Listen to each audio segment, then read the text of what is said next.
اللہ نے اس امت کو یہ شرف بخشا ہے کہ اس نے اپنے علم کی حفاظت کی۔ ہم سے پہلی امتیں ان کے عوام تو کیا، ان کے علماء نے اپنا دین بیچ دیا۔ اشتروا الضلالۃ بالہدی فما ربحت تجارتهم وما كانوا مهتدین یحرفون الکلم عن مواضعہ۔ علماء نے بیٹھ کے خود اپنی کتاب تبدیل کر دی، اپنے دین کو ایک بک جانے والی چیز بنا دیا،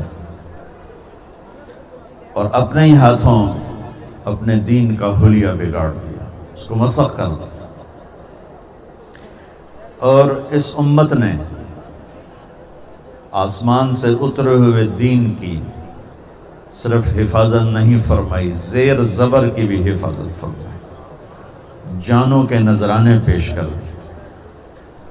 حبیب بن زید کو اللہ کے نبی نے مسلمہ کذاب کو دعوت دینے کے لیے بھیجا، جھوٹا نبی، تو اس نے وہ غصے میں آ گیا، اتشہد ان محمد رسول اللہ، تو گواہی دیتا ہے محمد اللہ کے رسول ہیں؟ کہا ہاں نعم۔ اتشہد انی رسول اللہ، تو گواہی دیتا ہے میں اللہ کا رسول ہوں؟ فرمایا لا اسمع، مجھے تیری بات سنائی نہیں دی۔ جان بچانے کے لیے کہہ سکتے تھے، باہر جا کے توبہ کر لیتے کہ مجھے تیری بات سنائی نہیں دی۔ ان کا اس کا ایک ہاتھ کاٹ دو، یہاں سے ہاتھ کاٹ دیا۔ پھر کہا اتشہد ان محمد رسول اللہ، قال نعم، گواہی دیتے ہو محمد اللہ کا رسول نے؟ کہا اتشہد انی رسول اللہ، گواہی دیتے ہو میں اللہ کا رسول ہوں؟ قال لا اسمع، قال میں سنتا نہیں ہوں۔ کہ دوسرا ہاتھ کاٹ دو، یہاں سے کاٹ دی۔ پھر دہرایا گواہی دیتے ہو رسالت محمد صلی اللہ علیہ وسلم؟ جی، میری رسالت کی گواہی کا مجھے تو سنتا نہیں ہے۔ انہیں ایک پاؤں کاٹ دیا۔ پھر اس نے دہرایا، پھر انہیں وہی کہا میں نہیں سنتا، یہ پاؤں کاٹ دیا۔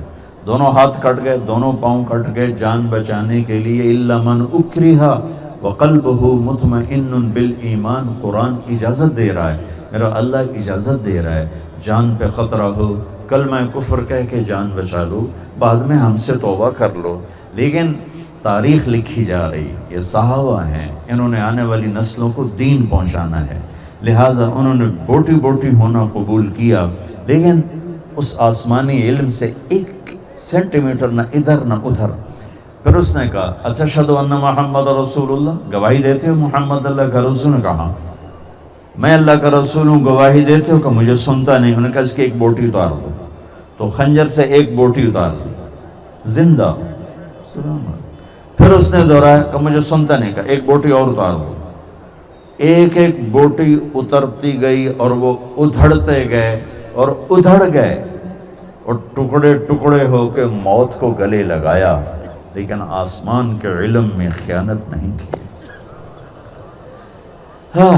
ان کی ماں کا سنو، جب یہ خبر پہنچی مدینہ کہ حبیب بن زید کو یوں ٹکڑے ٹکڑے کر دیا، تو ان کی ماں ام عمارہ نصیبہ بنت کعب، کہا ام عمارہ حبیب کو یوں ٹکڑے ٹکڑے کر دیا گیا۔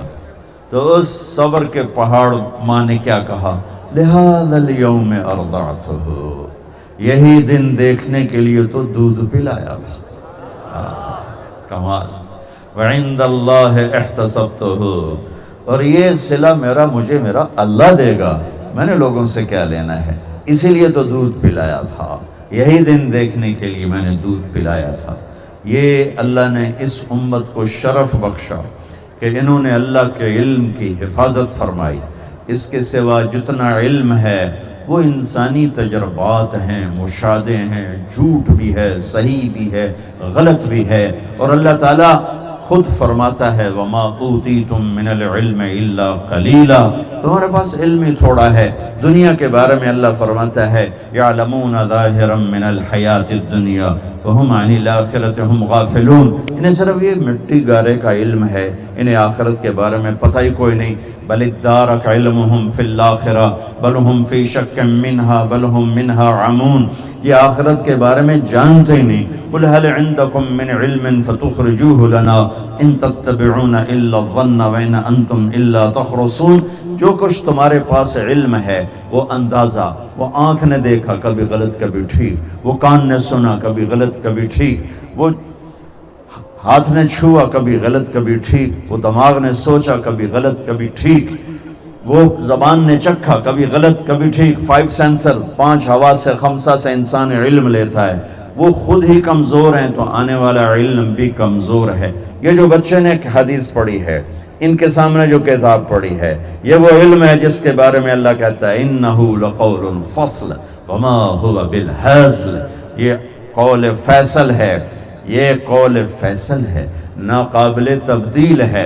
وَتَمَّتْ كَلِمَةُ رَبِّكَ صِدْقًا وَعَدْلًا، یہ ناقابل تبدیل ہے، عدل و انصاف کے ساتھ اور سچائی کے ساتھ۔ یہ کلام علم اللہ کا کلام مکمل ہو چکا ہے۔ لا تبدیل لکلمات اللہ، لا مبدل لکلمات، نہ یہ بدلتا ہے نہ اسے کوئی تبدیل کر سکتا ہے، نہ کسی میں طاقت ہے کہ اس کو تبدیل کر دے، نہ یہ اپنی ذات میں بدلتا ہے، اسے بدلنا چاہو بدلے گا نہیں، اسے آگے پیچھے کرنا چاہو ہوگا نہیں۔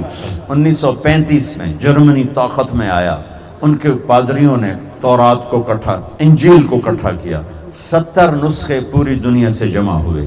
جب انہوں نے ان کو ایک دوسرے سے ملایا تو ہر نسخہ دوسرے سے مشرق مغرب کے فاصلے پر تھا، زمین آسمان کے فاصلے پر تھا۔ وہ سر پکڑ کے بیٹھ گئے، اب اس میں سے کون سا نسخہ ٹھیک ہے اور کون سا غلط؟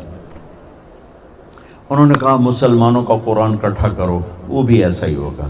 ان کے 70 نسخے اور قرآن کے 40,000 نسخے جمع کیے، 40,000۔ اور اس وقت قرآن ایسے پریس نہیں تھے، زیادہ ہاتھوں سے لکھا ہوا قرآن تھا۔ 40,000 قرآنوں کو کئی سال لگا کے ملاتے رہے، کہیں زیر زبر کا فرق بھی نکال نہ سکے۔